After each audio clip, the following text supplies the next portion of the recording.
Hello students, welcome you all.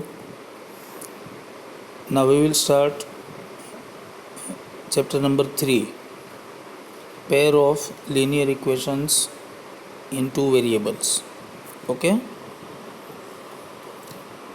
Now what the name of this chapter says?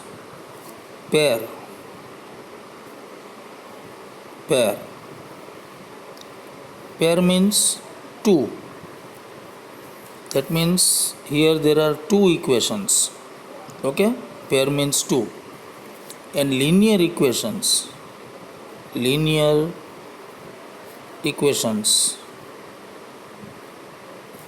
Okay.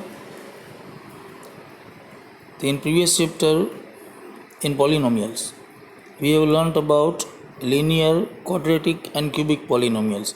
Linear किसको बोलते थे हम? Polynomial having degree 1, जिसकी degree 1 होती है उसको linear बोलते हैं. Okay, so here the same thing. Here also linear equations means this equation has degree 1. That means they are called linear equations. Degree is 1. Okay, pair.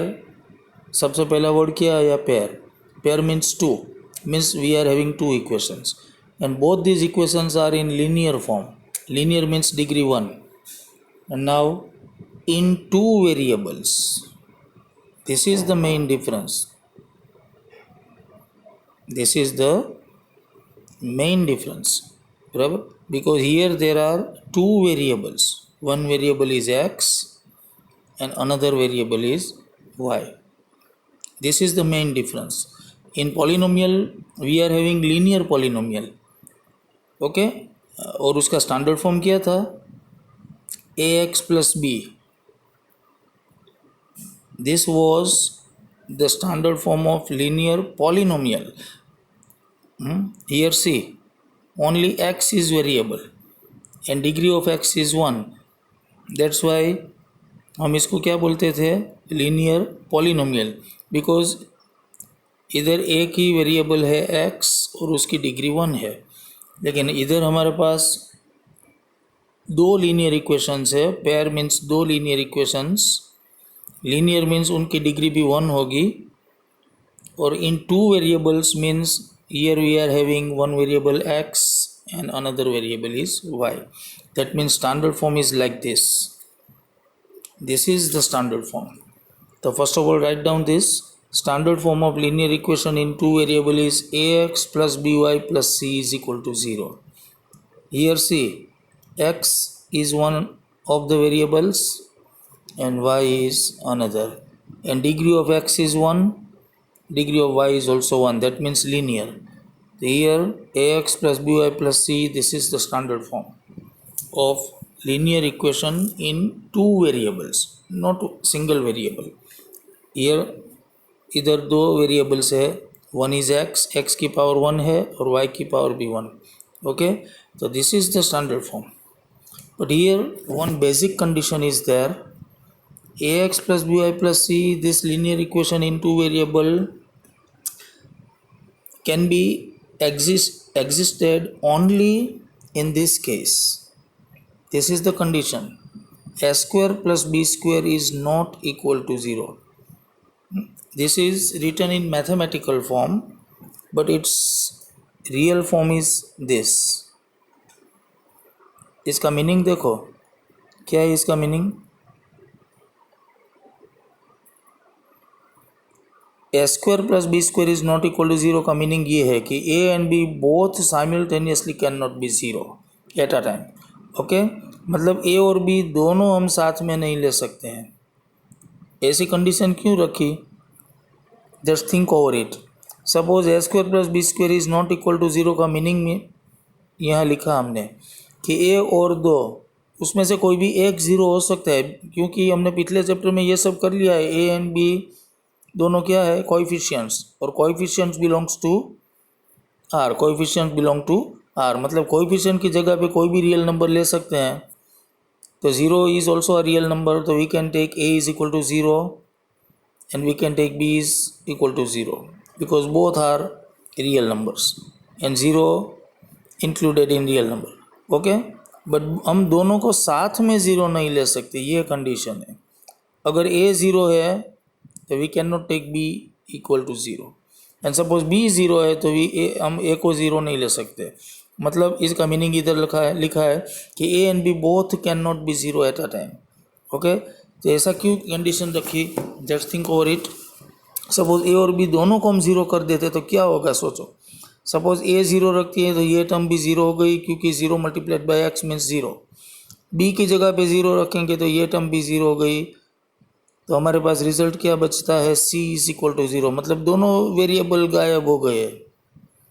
Variable के बिना तो equation ही नहीं बनता ना, दोनों वेरिएबल निकल गए और सिर्फ सी मतलब constant is equal to zero. Suppose c की जगह पे हम 5 रखते हैं तो ऐसा मीनिंगलेस रिजल्ट हमको मिलता है, 5 is equal to zero. Suppose we are taking C is equal to 5, तो ऐसा मीनिंगलेस रिजल्ट हमको मिलता है 5 is equal to zero, which is not mathematically true. इसके लिए हमको ये कंडीशन रखी है कि A square plus B square is not equal to zero. मतलब ए एंड बी दोनों एक साथ ज़ीरो नहीं हो सकते, एक ज़ीरो हो सकता है कोई भी। अगर ए ज़ीरो है तो बी ज़ीरो नहीं है, और अगर बी ज़ीरो है तो ए ज़ीरो नहीं है। ओके, तो this is the standard form of linear equation in two variables, a x plus b y plus c is equal to zero. इधर ए बी सी कोएफिशिएंट्स है, और कोएफिशिएंट्स की जगह पे हम कोई भी रियल नंबर ले सकते हैं। तो सपोज ऐसा इक्वेशन हम बनाते हैं, ए की जगह पे 2 रखते हैं तो 2x plus 3y plus 5 suppose is equal to zero. तो इस टाइप का ये इक्वेशन है, कोई भी ऐसा इक्वेशन, इसको लीनियर इक्वेशन बोलते हैं, 2x प्लस 3y प्लस 5। बराबर, this type of equations are known as linear equations. Okay, तो 9th में भी हमने ऐसे लीनियर इक्वेशंस लिए थे ग्राफ के चैप्टर में। ओके, और उसका ग्राफ्स भी हमने ड्रॉ किया था 9th स्टैंडर्ड में। बस ये सेम लीनियर इक्वेशन है। ओके, अब 9th का याद करो। 9th में ऐसे ही इक्वेशंस हमको दिए थे, हम कैसे करते थे, 2x plus 3y plus 5 is equal to zero. Suppose ऐसा इक्वेशन दिया है हमको, तो हम क्या करते थे 9th में, ऐसे टेबल बनाते थे x और y, और दोनों की 3, 4, 5 ऐसी वैल्यूज़ हम लेते थे। सपोज x की जगह पे 1 रखे तो y की कितनी आई वो फाइंड करते थे, 2 के हिसाब से कितनी, 3 के हिसाब से कितनी, और ऐसी x और y की दोनों की हमको पेयर मिलती थी। और ये जो x और y की पेयर थी उसको हम इस तरह ग्राफ पेपर में प्लॉट करते थे, इस तरह यहाँ सब पॉइंट रख के, और सारे पॉइंट को मिलाते थे। तो we were getting a straight line, हमेशा हमको स्ट्रेट लाइन ही मिलती थी ऐसे। इसके ऊपर से हम इसका ग्राफिकल रिप्रेजेंटेशन करें तो ये पॉइंट दूसरा वाला हमको मिलता है। क्या है ये point, graph of linear equations. ये थोड़ा ब्लर है, इमेज ठीक से नहीं आई है, इसलिए मैं डिक्टेट करता हूँ। बराबर, उसको write down in your notebook. Okay, क्या लिखा है, graph of linear equations in two variables always shows a straight line. ये लिखा है, graph of linear equations in two variables always shows a straight line. Okay, linear equation का graph हमेशा straight line ही आते हैं, और ये हमें मालूम ही है क्योंकि पॉलिनोमियल में भी हमने देखा था, लीनियर पॉलिनोमियल का ग्राफ स्ट्रेट लाइन ही आता था ना। बस सेम मैथ्स के अंदर कोई भी चीज़ को इधर से उधर करो, उसका फंडामेंटल जो क्राइटेरिया है वो कभी चेंज नहीं होता। पॉलिनोमियल के चैप्टर में भी मैंने लिखाया था आप लोगों को कि लीनियर पॉलिनोमियल का ग्राफ स्ट्रेट लाइन ही होता है, तो ये भी लीनियर इक्वेशन ही है ना। ओके, और क्वाड्रेटिक पॉलिनोमियल का ऐसे पैराबोला होता था, याद कीजिए पिछला वीडियो और पिछला चैप्टर। और क्यूबिक पॉलिनोमियल जो था उसका ग्राफ ऐसे वेव फॉर्म में था। तो ये ये भी लीनियर इक्वेशन ही है, तो नेचुरली इसका ग्राफ भी स्ट्रेट लाइन ही होगा। ओके, तो ये दूसरा वाला point, graph of linear equations in two variables always shows a straight line. Okay, अब ये तीसरा वाला पॉइंट, ये क्या है देखो। अभी मैंने बताया था 9th में ऐसे इक्वेशन में हम इस तरह टेबल बनाते थे, ये x ये वाई, एक्स की वैल्यू सपोज 1 रखी तो वाई की कितनी आई वो फाइंड करते थे, फिर 2 के हिसाब से कितनी, 3 के हिसाब से कितनी। ओके, तो जितनी मर्जी चाहे उतने हम वैल्यूज़ ले सकते हैं। तो ये सब जो एक्स के हिसाब से वाई की वैल्यू हमने सेट की, मतलब ये पेयर बनाई एक्स और वाई की, इस तरह पहले एक्स और वाई ये पेयर बन गई पूरी, कि अगर x की वैल्यू 1 है तभी y की ये होगी, x की वैल्यू अगर हम चेंज कर देते हैं 2 कर देते हैं तो y की भी चेंज हो जाएगी।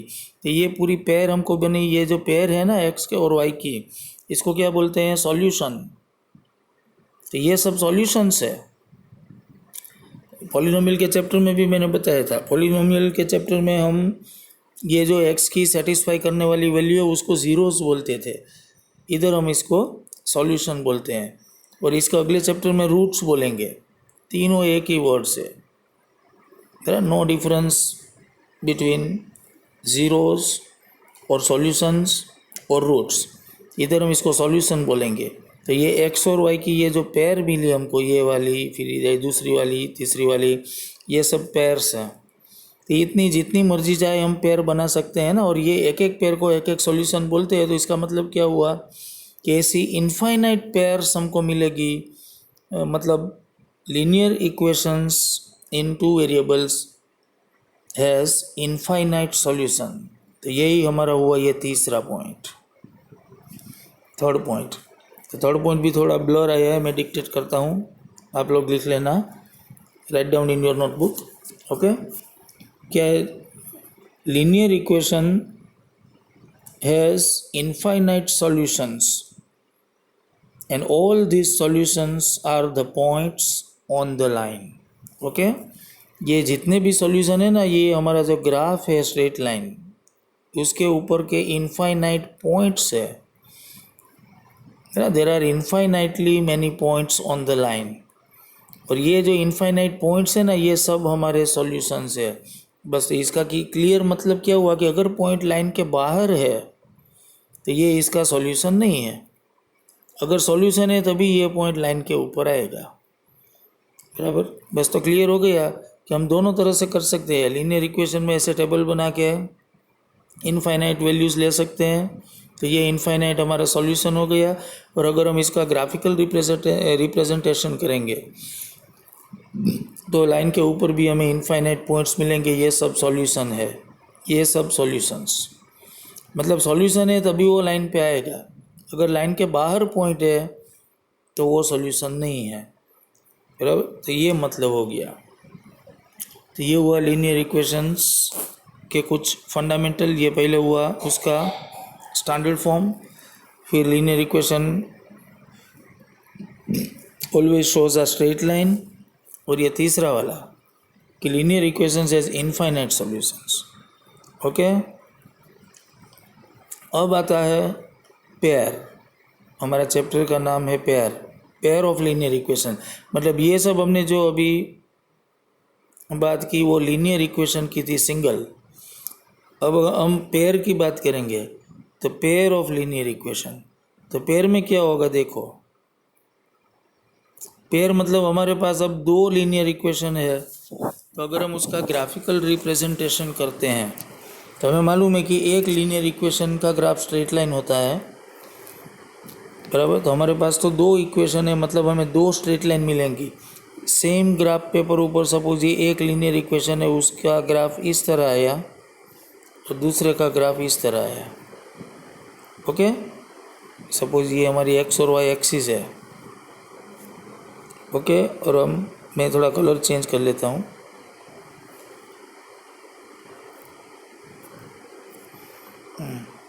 अब देखो, ये एक लीनियर इक्वेशन का ग्राफ इस तरह से आता है और दूसरे का इस तरह।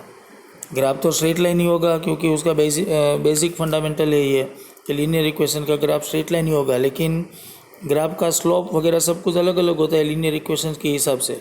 तो पहला वाला लीनियर इक्वेशन है, उसका ग्राफ सपोज इस तरह आता है, दूसरे का इस तरह। तो ये हमारा ये पहला वाला केस हुआ, पहला वाला केस। ओके, ये वाला तो क्या है, देखो ये पहला वाला केस कि अगर एक लाइन इस तरह निकलती है, दूसरी इस तरह, ओके, तो इसको क्या बोलते हैं, देखो इसमें नीचे पॉइंट में लिखा है सब, ये पहला वाला केस है वो क्या है, लाइन्स आर इंटरसेक्टिंग। ये दोनों लाइनों को हम इंटरसेक्टिंग लाइन्स बोलेंगे because they intersect at single point, एक पॉइंट में यहाँ पे इंटरसेक्ट होता है। ओके, तो अब देखो ये ग्राफिकल रिप्रेजेंटेशन से हमें क्या मिलता है। देखो सपोज हमने अभी बात की कि भाई एक ये लीनियर इक्वेशन है, उसकी स्ट्रेट लाइन, और इसके सॉल्यूशंस कितने हैं, इनफाइनाइट, और ये इनफाइनाइट पॉइंट्स मतलब सब लाइंस के ऊपर, लाइन के ऊपर के पॉइंट्स है, ये इनफाइनाइट पॉइंट्स है, ये सब सॉल्यूशन है। अभी ये बात हो गई हमारी। ओके, मतलब मैंने ये भी बताया कि अगर पॉइंट लाइन के बाहर है तो वो सॉल्यूशन में नहीं है, मतलब ये लीनियर इक्वेशन के इनफाइनाइट सॉल्यूशन है। अब आपको पता चलेगा कि ये पेयर के बारे में क्यों लिखा है।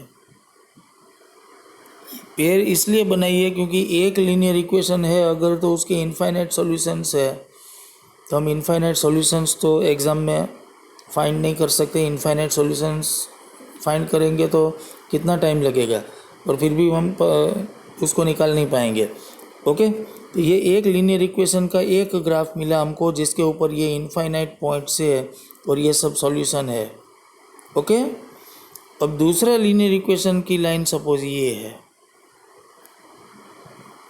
तो मतलब उसका सॉल्यूशन सब ये है ना, उसके ऊपर वाले पॉइंट। तो मतलब क्या हुआ इसका कि सपोज ये लाइन नंबर 1 मतलब पहला इक्वेशन, ये लाइन नंबर 2 मतलब दूसरा इक्वेशन। तो अब देखो ये जो पॉइंट है दूसरी लाइन पे है, ये जो पॉइंट है ये दूसरी लाइन पे है, मतलब ये इक्वेशन का सॉल्यूशन है, लेकिन इस लाइन के लिए तो ये बाहर का पॉइंट हुआ ना, तो मतलब ये पॉइंट जो है वो ये सॉल्यूशन पहली लाइन वाला नहीं है। और पहली लाइन पे जो पॉइंट है ये सपोज देखो, तो ये पहली लाइन वाला इक्वेशन का सॉल्यूशन है, लेकिन ये दूसरी के बाहर कहलाता है, मतलब ये दूसरा इक्वेशन का सॉल्यूशन नहीं है। ओके, तो हमें पूरे पेयर का सॉल्यूशन अब ढूंढना है। हमारा क्वेश्चन ये है, we have to find solution of not only linear equation but we have to find solution of pair of linear equation. मतलब हमें पूरी पेयर का, मतलब हमें ऐसा पॉइंट ढूंढना है कि जो दोनों लाइन के ऊपर हो, मतलब कि जो दोनों का सॉल्यूशन हो। तो ऐसा पॉइंट कितने मिलेंगे, देखो सपोज ये पहली लाइन पहले वाली, ये दूसरे वाली, तो ये एक ही पॉइंट है, देखो ये इंटरसेक्टिंग पॉइंट जो कि दोनों लाइन के ऊपर है, मतलब ये फर्स्ट लाइन का सॉल्यूशन भी है और साथ साथ सेकंड लाइन का भी सॉल्यूशन है। मतलब हमें एक ही ऐसा पॉइंट मिलेगा। इसलिए क्या होगा कि अगर एक लीनियर इक्वेशन है तो उनके इनफाइनाइट सॉल्यूशन है, लेकिन पेयर ऑफ लीनियर इक्वेशन है ना, उसका सिर्फ ये एक ही सॉल्यूशन मिलेगा, क्योंकि ये एक ही पॉइंट ऐसा है जो दोनों लाइन के ऊपर है, उसका मतलब ये दोनों का सॉल्यूशन है। तो ये हमारा पहला केस हुआ। तो इसको कैसी लाइन बोलते हैं, लाइन्स आर इंटरसेक्टिंग। और दूसरा पॉइंट देखो, pair of linear equations has unique solution. Unique मतलब only one and only one, मतलब ये एक ही इंटरसेक्टिंग पॉइंट हमें ऐसा मिलेगा जिसको हम पूरी पेयर का सॉल्यूशन बोलेंगे, एक का नहीं, एक लीनियर इक्वेशन का नहीं। एक लीनियर इक्वेशन के तो इनफाइनाइट सॉल्यूशंस है, लेकिन पूरी पेयर का हमें ये एक ही ऐसा पॉइंट मिलेगा जो कि दोनों लाइन के ऊपर है। ओके, तो इस टाइप की सिचुएशन में हमें ये पूरी पेयर मिलेगी। ओके, अब ये दूसरा केस है वो हम अगले वीडियो में डिस्कस करेंगे। Okay, thank you very much.